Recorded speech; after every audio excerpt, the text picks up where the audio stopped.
보통 제재에는 시효가 있지 않나? 대통령이 말씀하신 대로 개인정보인은 법 위반 행위에 집중해서 뭐 어느 국가나 어느 기업이나 어느 기관이나 상관없이 엄정하게 또 공정하게 그렇게 처분을 내리고 있습니다. 그리고 말씀하신 바와 같이 실제로 신고를 안 한 그런 기업이나 기관이 있을 수 있습니다. 또 은닉이나 폐기 이런 이제 증거가 되는 자료를 그렇게 하는 행위도 사실은 네. 일어나는 걸로 추정하고 있기 때문에 그런 부분은 신고를 오히려 성실하게 한 기업이 좀 더 과징금 감경 같은 그런 혜택을 받고 네. 또 신고가 안 되는 경우에 나중에 절박될 시에 과징금을 저희가 네. 30% 이상 더 추가하는 그런 방향으로 고치고 있습니다. 네, 그런 것도 좋은 방법이고, 제가 자꾸 강조하는 것처럼 신고 포상제를 대규모로 도입해가지고 과징금 징수된 과징금의 30%쯤 준다. 그 도입하고 있는 거죠. 지금 이제 은닉 폐기하는 경우에 그 내부자가 아니면 알소가 사실은 물론 잘 그렇죠. 없기 때문에 그런 걸 신고를 할 경우에 실제로 포상금 제도를 이제 그렇게 도입하는 것을 지금 법안 준비를 하고 있습니다. 그리고 기획예산처랑 그 협의해서 그건 얼마 정도, 네. 어느 정도 할 걸로 지금 기획하고 있는데? 지금 최종 확정을 짓지 않았지만 이제 타 부처의 사례들을 보고 뭐 30% 정도 이런 거를 좀 검토를 해보고 상한 있습니다. 없이 30%. 네, 검토를 기본적으로, 하고 있는 중입니다. 네. 기본적으로 그렇게 해야 내부자들 신고가 가능하죠. 그 시효는 언제까지예요? 네. 아니, 나는 이 직장에서 내가 근무를 하고 있는데 지금은 내가 차마 다니면서 못하지만 내가 5년 후에 명예퇴직하고 신고해야 되겠다. 또는 뭐 10년 후에 내 신고해야 되겠다. 네. 이렇게 생각할 수도 있잖아요. 사실은 증거가 네. 언제까지 그 시효가 있을 거 아니에요. 그렇지는 시효가 있지는 않고요. 증거가 사실은 남아 있어서 확인이 가능하다 그러면 그렇게 처분이 가능합니다. 지금은 시효 없이 그러면 앞으로 20년 후에 발각돼도 근데 대부분은 증거가 남아 있지가 않습니다. 왜냐하면 아니 남아 있다면 자꾸 네. 그런 현실 얘기하지 말고 네. 현재로서는 그렇습니다. 이론적으로 네. 이 정보 유출에 대한 제재는 시효가 없다. 그런 얘기죠. 네. 확실해요? 네. 보통 제재에는 시효가 있지 않나? 이거 아는 사람 없어요? 일반적으로는 모든 제재는 시효가 있게 마련인데. 그거 확인해 보세요. 그거 그렇게 네. 단정할 일은 아닌 것 같고. 한 번 더 확인해 보겠습니다. 아마 지금까지는 이제 그 증거를 보존하는 그런 기록에 대한 보존 이제 방침들이 일정한 기록에 대해서는 1년 이제 그러니까 까지는 사실상 보고하게 되어 있고 그렇다는 것은 네, 중요한 게 아니고 어쨌든 어떤 불법 상황을 제재하거나 할 때 그 뭐 100년 후에도 할 수 있다. 그 하는 건 매우 문제가 있어요. 일정 원래 제재는 다 시효가 있게 마련이라는 거. 네, 전반적인 체계를 한 번 더 점검을 해보고 해보겠습니다. 이거 위반을 내부적으로 숨길 수 없게 만드는 제일 좋은 방법은 상당한 시간이 지나서 신고하더라도 결국 책임을 진다. 그것도 엄청난 규모로 라는 게 보편적으로 알려지면 차라리 비용을 투입해가지고 예방을 하겠죠. 이게 지금 최근에 미토스인가 뭐 인공지능 해킹 툴입니까? 네. 그렇게 볼 수 있나요? 인공지능으로 만든 해킹 AI 툴이 모델이라고 할 수 있습니다. 해킹 모델인 거죠. 그러니까 사실 뭐 해킹 전용은 아닌데 전혀 아닌데 해킹 기능이 그 있는. 해킹까지 해킹 뭐 이렇게 근데 이게 사실은 이제 그 보안이 어디가 흠결이 있는지 다 순식간에 찾아낸다는 거 아닙니까? 사람의 능력 이상으로. 근데 그게 지금 일반 접근이 금지됐죠. 미국에서. 금지를 했다가 또 이제 이제 지금 다시 풀었습니다.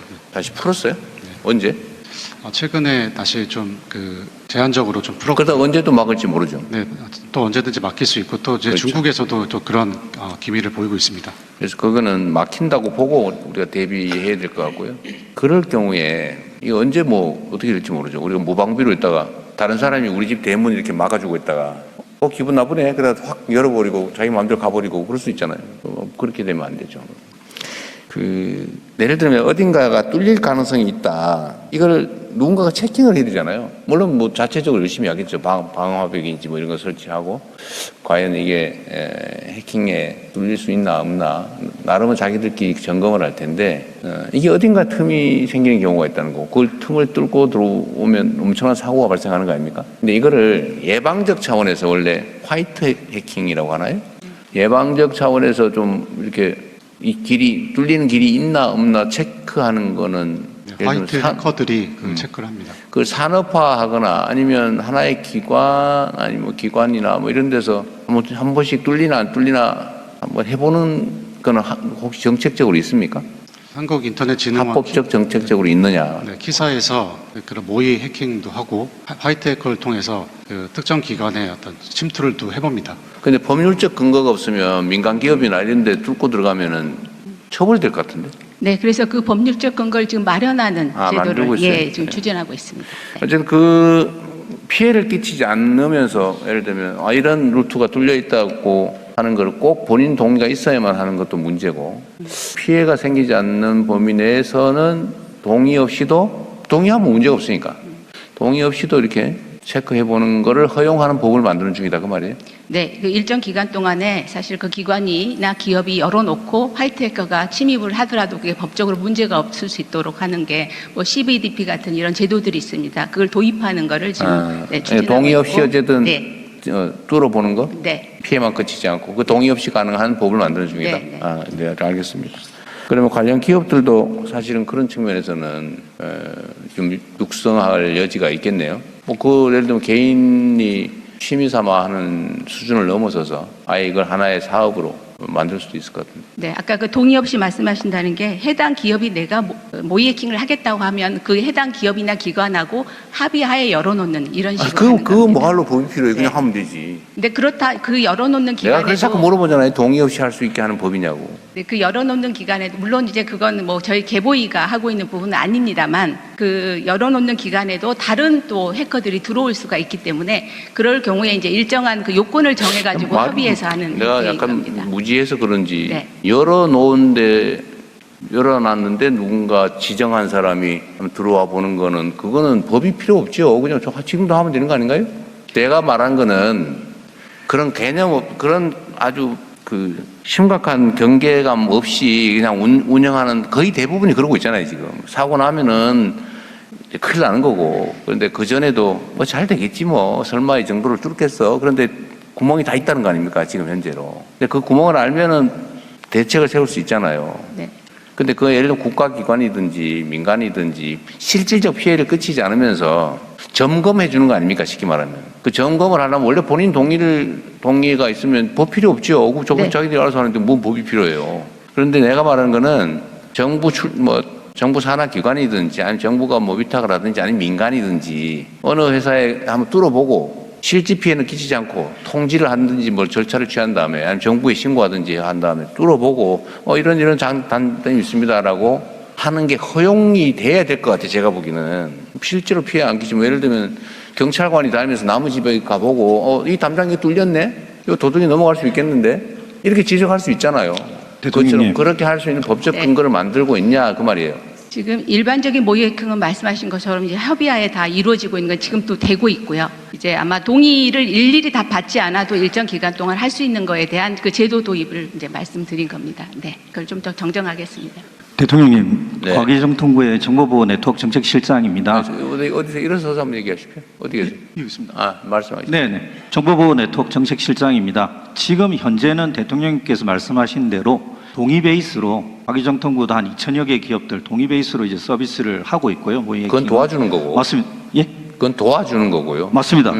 그리고 현재 저희가 시범 사업을 하고 있는 게 민간 기업하고 공공기관 한 5개씩에서 10개를 갖다가 하고 있는 게 대통령님께서 말씀하신 대로 동의 없이 나중에 언제든지 침투해보고 할 수 있는 걸 시범 사업을 하고 있습니다. 그건 대통령님께서 지적하신 대로 법적 기반이 없기 때문입니다. 시범 사업이 끝나고 나면 내년 이후에 그런 부분을 갖다가 법 제도화시키고 누구든지 공격해 볼 수 있는 그런 환경을 만들려고 지금은 준비 단계에 있습니다. 그래서 개보위원장이 그런 부분을 갖다가 잠시 내가 설명드리겠습니다. 그게 궁금했던 거예요. 동의 없이 체킹할 수 있는 법적 근거가 있느냐, 만드는 중이냐, 하고 있다는 얘기네. 이해했습니다. 그러면 관련 기업들은 자동적으로 생겨날 테고요. 그 다음에 미토스 얘기는 아까 하다 말았는데, 하여튼 그렇게 사람의 능력에 버금가는 아주 우수한 해커 수준의 체킹이 가능하다는 거잖아요. 근데 그걸 지금은 다시 또 열어놨다.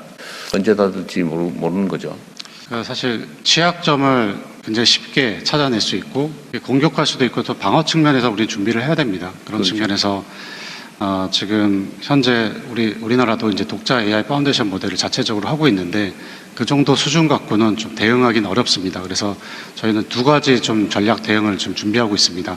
지금 현재 저희 대한민국이 가지고 있는 독자 AI 모델에 이 보안 관련된 데이터를 추가 학습해서 이런 보안 특화 모델을 우선 만드는 것을 지금 연내에 추진을 하고 있습니다.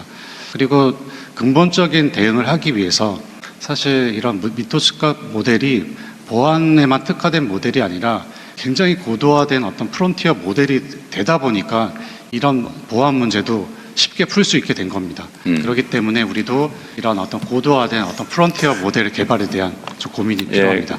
좀 신경을 많이 써야 될 부분인 것 같습니다. 앞으로 매우 중요해질 텐데 이게 사실 공장 담장 같은 거잖아요. 아주 단순하면 그 담장이나 아니면 방범 시설 같은 건데 그게 아무나 지나가다 막 보니까 막 열려 어디가. 그건 체크를 누군가 해줘야 될 것 같기도 하고요. 본인들은 하겠지만 뭐 나쁜 예를 들면 의도로 가지고 피해를 끼치지 않은 범위에서 체크해서 알려주는 거야. 근데 이게 현행 법률상으로 안 될 것 같아서 하는 얘기입니다. 네. 혹시 총리님 얘기하실 거 있으세요? 네, 아까 말씀 주신 것처럼 그 예방 중심으로 바꾸신다고 하는 방향성은 저는 정말 적극 동의가 되는데요. 지금 공공기관이나 중소영세기업에 관련된 부분에 실제 정책적 지원을 하기는 하지만 전체 규모로 본다면 이 예산이나 그냥 몇백 개 기업 정도 지원하고 이게 지원 사업이라 이야기되고 있는 경향성이 좀 있는 것 같습니다. 그래서 정식으로 지원 사업을 한다면 저는 제대로 된 규모로 어느 정도의 계획을 가지고 가는 것이 우리가 사업을 하는 의미가 있지 않을까. 안 그러면 이 스타트업이나 중소영세기업들은 이 보안에 대한 그 개념을 갖기도 어렵고 전문 인력 확보도 어렵습니다. 그래서 저는 대통령이 말씀하신 것처럼 법적 기반이 마련된다면 오히려 정기적 점검을 통해서 문제를 알려주는 방식도 좀 필요하다는 생각이 들고요. 이 부분에 대해서는 좀 새로운 방식의 접근이 필요하지 않을까 의견 드립니다.